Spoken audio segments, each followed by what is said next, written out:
Today's Christmas reading comes from the book Appalachian Christmas Stories. Joey's Best Christmas, written by Loyal Jones. Joey always loved Christmas, but one Christmas was both scary and wonderful. When he was 7, Joey's school Christmas party was on the afternoon of Christmas Eve. Afterward, he walked up the farm lane to his house and called for Ranger, his red-bone hound. He whistled as loud as he could, but Ranger did not come. "I'll bet he's off chasing rabbits," Joey said to himself. He went into his house, calling for his mother or father, but no one was home.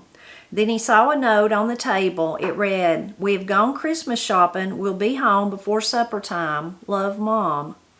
Joey changed his clothes. He had an idea. His father and mother never had a Christmas tree. Instead, they put holly and mistletoe in the windows and over the fireplace. That was the way their own parents had celebrated Christmas. Joey's idea was that he would go out, cut a Christmas tree like the one at school.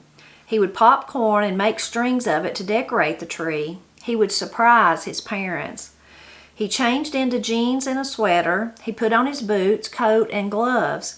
In the woodshed, he found the saw his father used for sawing firewood. He looked around and whistled for Ranger. Ranger was still gone. Joey went across the hill behind his house. He remembered where there were pretty pine trees just a mile away. He walked across another hill and up a hollow between hills. He then climbed across a steep hill.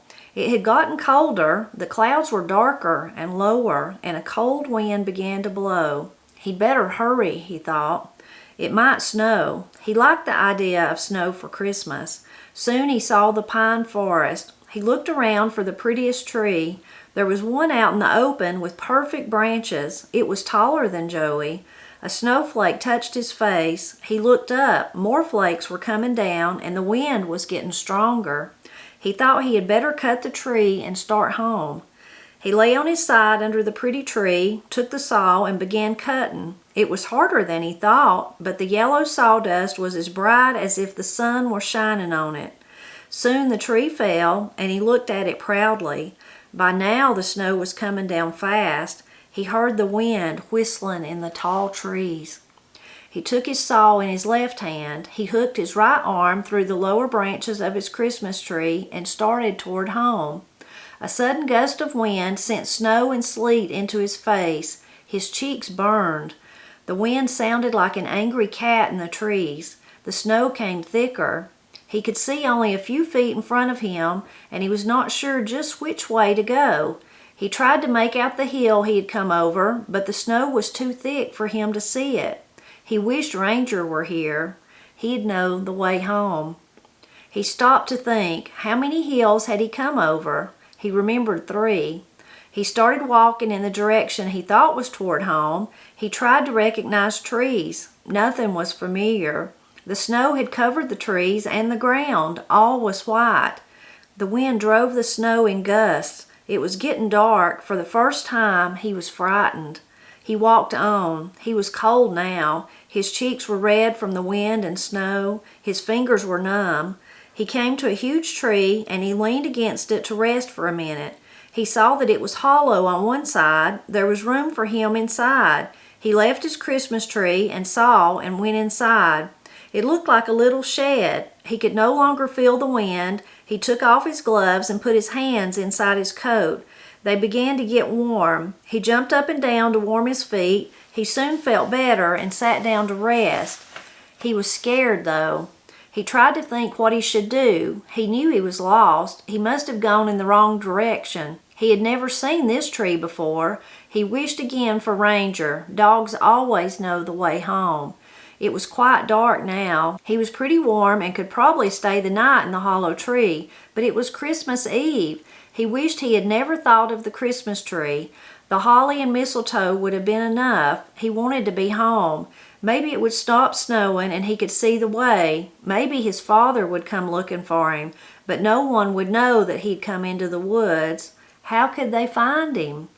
He searched through his pockets and found a piece of hard candy and a cough drop. He ate them. He jumped up and down again until he was warm. He was suddenly tired and sat down again.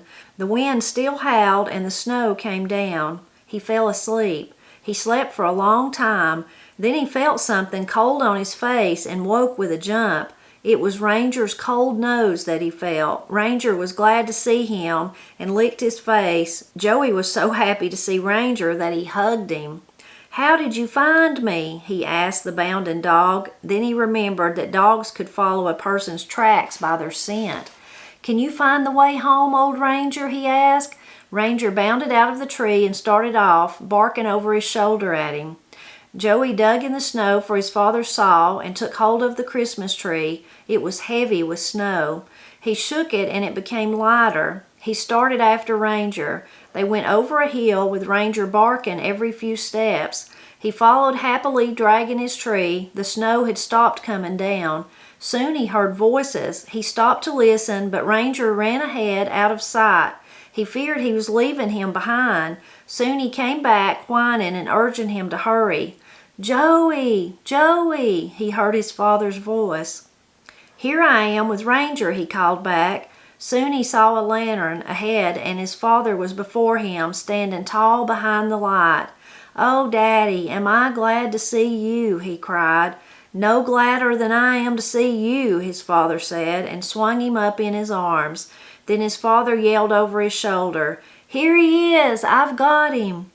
He heard someone answer. Soon his 3 tall uncles were there. They whacked him on the back and asked him how he was. Ranger frisked and jumped. "I was cutting us a Christmas tree," he said, "and I got lost in the snow, but Ranger found me." The tall men all patted Ranger, and the dog looked proud. Joey's father started up the hill toward home. "Wait," Joey said, "I have to get my Christmas tree." He ran back to the tree. His father took it from him, and one of the uncles took the saw. They started back, with Joey walking happily among them, holding to his father's hand. Their shadows leaped against the white trees and bushes from the light of the lanterns. They walked down the hollow and over the last hill between them and their house. As they reached the top, one of the uncles shouted, "Look there!" They all looked up, and there was a single star in the sky where the clouds had parted. The woods were lighter now, all white everywhere. Joey looked toward home and saw lights in the windows. His father began to sing. "There's a song in the air, there's a star in the sky, there's a mother's deep prayer and a baby's low cry. And the star rains its fire while the beautiful sing, for the manger of Bethlehem cradles a king." It was the only verse his father remembered from a song he had learned in school when he was a little boy. It was beautiful to Joey. They came down the hill, shouting and laughing, for they were happy to bring Joey home. His mother and aunts came out onto the back porch, and his father shouted, "We have Joey! He went to cut a Christmas tree. Ranger found him." Joey's mother ran to meet them and hugged him so tightly he couldn't breathe. All of his aunts hugged him too. He was embarrassed, but he was proud to have such a loving family. Nobody scolded Joey because they were so glad to have him back home. His mother and his aunts went to cook supper, and Uncle made a stand for the tree, and his father brought it in. They put it in a corner. His mother and his aunts came from the kitchen, and they said it was pretty. "We'll pop corn after supper and decorate it," his mother said. They all ate together, and he told them about his trip for the Christmas tree. Joey's mother gave Ranger leftover food and patted his huge head. She even gave him a piece of pie. She hugged Joey several times. His uncles all mussed his hair and looked at him fondly. After supper, when the dishes were washed and dried, they all sat by the fireplace, and his mother popped corn. Joey's aunts got needles and long threads and made strings of popcorn. They all decorated the tree together. It was the prettiest tree Joey had ever seen. His mother brought in a box of presents and put them under the tree. They were all shapes and colors. After a while, Joey got sleepy. His aunts and uncles said goodnight and left. Joey went upstairs to his bedroom to put on his pajamas.